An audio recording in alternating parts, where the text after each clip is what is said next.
y'all. My name is Jody and welcome to my channel, The Planner Pages Edit. Today I'm going to share how I use my stationery products to annotate and take notes. And while I acknowledge that new products are constantly being released for us bibliophiles, I'm dedicating this episode to showing you all how I use what's already in my stationery stash. So let's get started. So recently, I began a self-study of Marcus Aurelius's Meditations. It's actually an extension of what has turned out to be a year-long study for me on the topic of Stoicism. And I was inspired by author and lecturer Ryan Holiday. And so for context, Marcus Aurelius was an ancient Roman emperor, and this book, Meditations, is almost like his personal diary, except it doesn't chronicle his day-to-day life as one of the most powerful men during his time. Instead, it chronicles life lessons he learned based on Stoic philosophy, which focuses on developing self-mastery, inner peace, and accepting what is beyond your control, but still taking responsibility for what is in your control. So its thoughts were never meant to be shared. He was basically just writing to himself, but somehow, over the ages, it became a book that people are still reading today. And so for those of you who have not had the pleasure of reading and studying Meditations, let me begin by just saying that it's perfect for annotating, but it's also not your typical book. You can see that very easily this book could be read in a day. It's not thick. It's not super text heavy in the way some books are. But it wasn't really meant to be speed read. It was meant to be read leisurely and for you to reflect and take your time. In fact, it almost reads like the book of Proverbs in the Old Testament. And like the book of Proverbs, it's full of life advice and wisdom and is organized almost like verses in these numbered sections, which makes it really good for annotating, in my opinion. But when I started reading this book, I also did a little research on how to read this book just because it's such an unconventional read. And every single piece of advice I came across was take your time, really reflect on what you're reading. That's how you're going to get the most out of this. And so far, I think that is 100% correct. My approach is to just read a little bit each day, highlight and annotate, and then return to it the next day and really digest and analyze what I read. And it has been a fantastic learning experience, especially as a self-study. So I want to first start by showing you how I annotate, or in the old academia language, how I practice marginalia, which is exactly what it sounds like, the practice of writing in a book's margins. So as you can see, I've already started marking up this book with page flags and a few notes inside. And I've actually tried to be somewhat intentional about the colors of the page flags. So for this book, I'm only using 2 colors of page flags. This dark color represents notes that I have taken from the book's introduction. And in this case, I will say reading the introduction has been very helpful.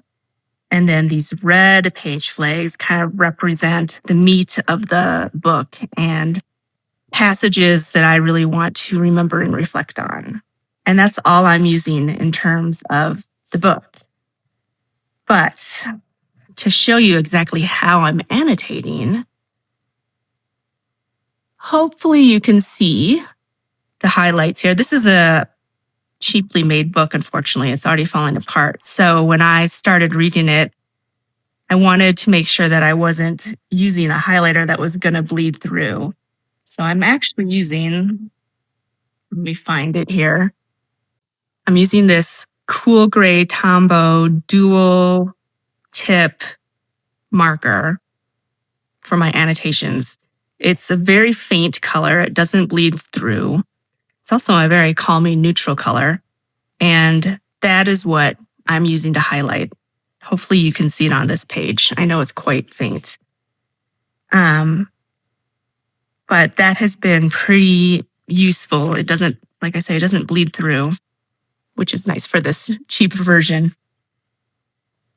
I'm also using sticky notes for my annotations instead of writing in the margins because, quite frankly, my handwriting cannot be legible at such a small size. And so sticky notes provide me a little more space to make those notes that I want. And there is no system to my sticky notes. I'm just using whatever's in my stash. I do prefer these smaller size ones because my notes typically aren't very long. And this size perfectly captures just little tidbits that I want to return to or take note of. There are times, however, where I want to write a little bit more than what a small sticky note will allow. So then I will bring out a larger size and just capture some thoughts and notes here. But this system has worked well, and this is what I'm going to continue to be doing for this entire book. Basically just highlighting page flags and sticky note reflections. And yeah, I don't know, not even halfway through, but that's how it's going to go until I complete this book. However, it doesn't stop right here. I continue to annotate and take notes in my planner as well. And I have added this other component to my study because I really want to get the most out of this iconic book. I see value in it for how I want to live, how I want to think, and how I want to behave. And so for me, highlighting, flagging, and annotating is just half of that experience and half of that method. The other part is doing really a deeper dive into the text, and that is where this planner comes in place. So I think it's easiest to just start by giving you a tour of my setup. It's super low maintenance, which makes it pretty effective, or my needs at least. Of course, there's the obligatory planner deco. And if you know, you know, right? I don't think I need to say much about that. This picture right here. This picture I took this summer while I was working at Yale University. And if you've ever been to Yale, you hopefully have visited their art gallery, which is really more of an art museum. And if you ever do visit Yale in the future, I highly recommend checking that museum out. This picture here is a picture I took of a bust of Marcus Aurelius, the author of Meditations.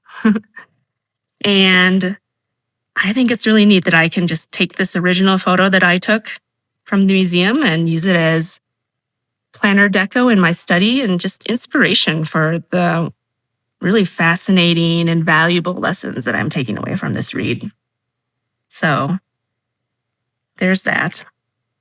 But what I really wanted to show you all right here is this study notes color coding system that I've put together using a variety of different colors, page flags. So unlike the book, the physical book, where I've only got really 2 primary colored page flags, in my planner, I've got a whole spectrum, pretty much. And I have used and dedicated each color to a category. I'm going to try and zoom in so maybe you can see a little better. And these categories or themes are things that are either common throughout the book that I want to make sure I capture, or are personal interests that I also want to take note of. So for example, I've used this kind of burnt brown color to annotate anything that in general is just worth noting. This other lighter orange peachish color I'm using to mark anything related to ethics, which is a big theme in Stoicism, as are habits, which will be marked by green. By gray. This light green color I'm going to use to highlight anything that I think is going to be helpful for me in my work, whether it's a mindset or habits. And then this light blue color I'm using to mark anything that is related to what I can control. Stoicism is really focused on being able to tell the difference between what you can control and then having the discipline to control that versus what is out of your control. So I wanted to really focus as I read this book on what I can control. So I'm using this color to mark those passages. This darker greenish blue color is more of a personal topic for me of interest. And it's anything within this book that I think aligns with Christian values. And actually, this is a very divisive, maybe you could even say controversial topic in the study of Stoicism philosophy. There is this big debate, can a Christian be Stoic and can a Stoic be a Christian? And there's one camp that says absolutely not. They are complete opposites when you really dive deep into the context and the content of Stoicism. But then there are others who are like, there's a lot of alignment, and certainly a Christian can be a Stoic and a Stoic can be a Christian, which is the camp I fall into. But as I read this book, I really want to make notes of all that alignment since it's of personal interest to me.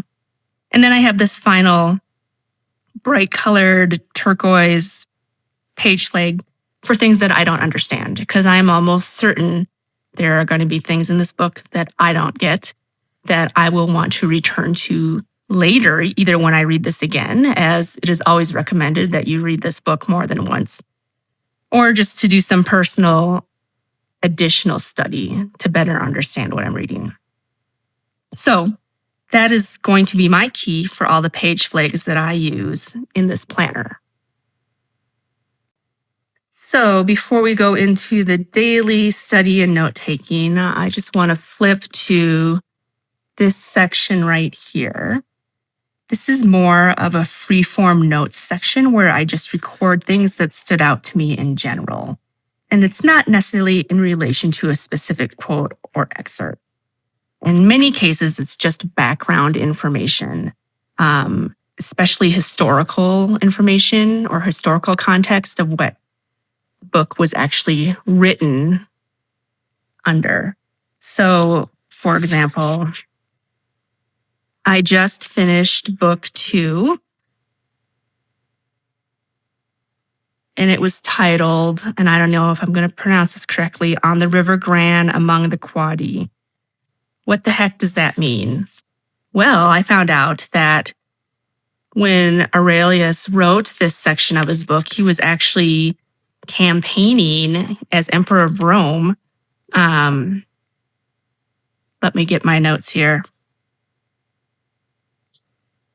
He was campaigning as Emperor of Rome for this section, this geographical section of the Roman frontier, which took place with the Quadri, which was a Germanic tribe at the time. And the Quadri were part of what was known as the Macromantic Wars. And it was probably a dangerous time. It was probably a dangerous experience for Marcus because more or less it was on the battlefields, from my understanding.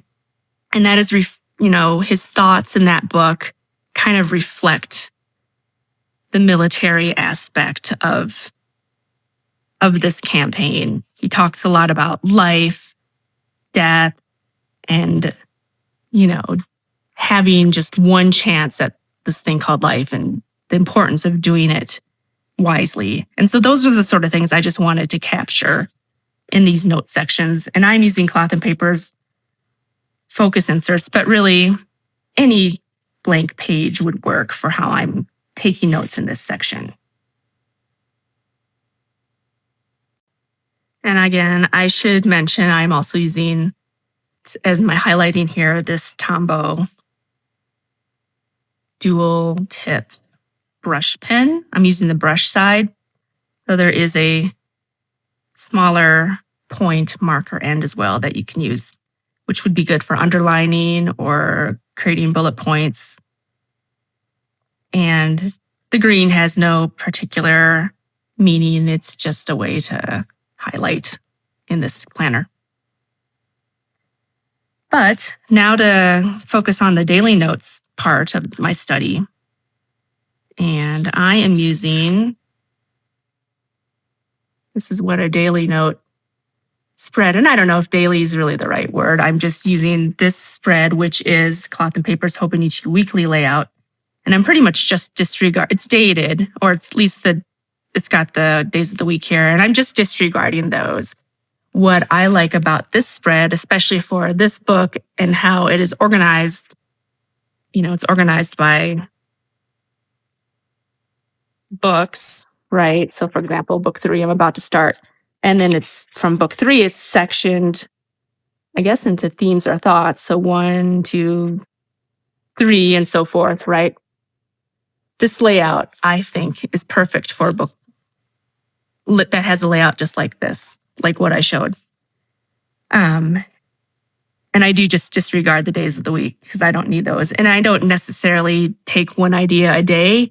I just like the daily sections, I guess, or the sections. Let's forget about the daily aspect. The sections, which makes it easy to capture a single idea in this book and write it out. So for example, this space right here, I will use to note the book. Because as I said, it's, the book is divided into smaller books. I'm going to use this space to note the book that the note I've taken came from.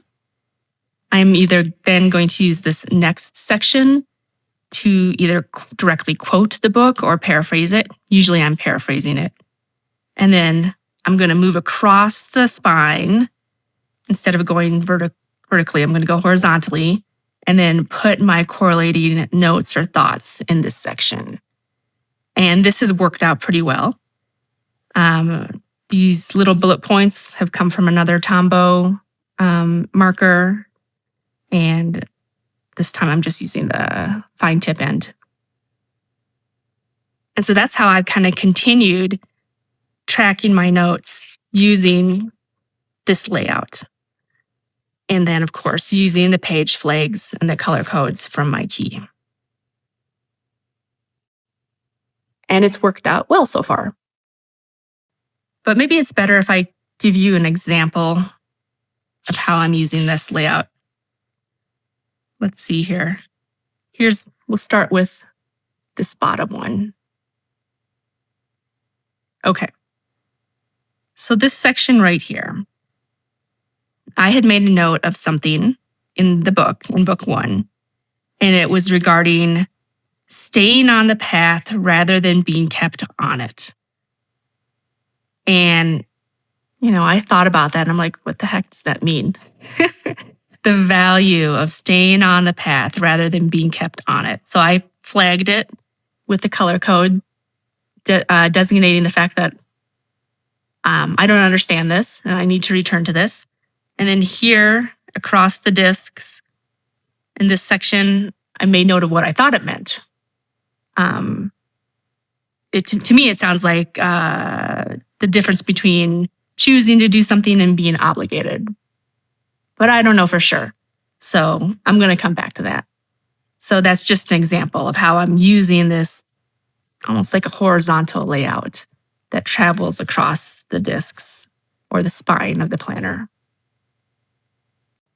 So what am I going to end up doing with all these notes, you ask? Because I'm certainly not just taking them just for the sake of forgetting them and not using them later on. And that's a really good question. Like I said, Stoicism has become a year-long study for me. And this is not the only book on Stoicism that I have read this year. I have read quite a few others, and I think I'm probably going to continue this into next year because I'm learning so much. But what I'd like to do in the future, and I don't know if it'll be next year, but I've been thinking about taking all my notes on the topic and either starting a blog like on medium.com or maybe a Substack newsletter, kind of opening up into that controversial debate and that can of worms on whether or not a Christian can be a Stoic and vice versa. Because believe it or not, I know it's a niche topic, but it's a somewhat heated discussion. And I do have very strong opinions on it after the study that I have been doing, both my Bible study and my study on Stoicism. So maybe I'll use these notes for that.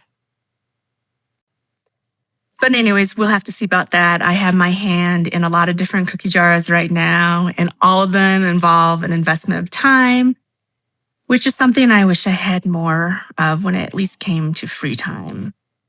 But in a nutshell, that summarizes how I am using my supplies, my stationery supplies, to annotate and take notes on a self-study. It's a very personalized system. It might not work for all of you, although I would love to hear in the comments what systems you are using for personal study or academic study, because I think there's a lot of great tips we can borrow from one another. But really, the best advice I have is at the end of the day, use what works best for you and your needs, and use your stationery stash. Don't just let it sit there. Annotating is great for using what's just lying around. And yeah, the temptation to buy the newest stationery products, especially for those of us who consider ourselves bibliophiles, the temptation is great. There's always new products coming out. And yes, you're going to see me use many of those products, but you're also going to see me use what I already have. Because, that's what's the whole point of collecting all this pretty stuff, right? It's to be used, but it's also to bring a sense of joy to what could be a normal, mundane activity like studying. So with that, please like, share, subscribe, comment. If any of this was useful to you, I always love hearing from you. And until next time, I'll leave you with some parting wisdom from our own Marcus Aurelius himself from this very book. And this was written, as I had explained earlier, while he was campaigning against the Quadi, I believe is how you say it, which was a Germanic tribe who fought against Rome in the Macromanic Wars back when Marcus was Roman emperor. And so you can probably sense the context of his words. The setting, he's kind of facing life and death, probably seeing a lot of violence and really contemplating on how temporary our life on earth is. So, as he says, and these are my parting words for you on this episode, at some point you have to recognize what world it is that you belong to, what power rules it, and from what source you spring, that there is a limit to the time assigned you, and if you don't use it to free yourself, it will be gone and will never return.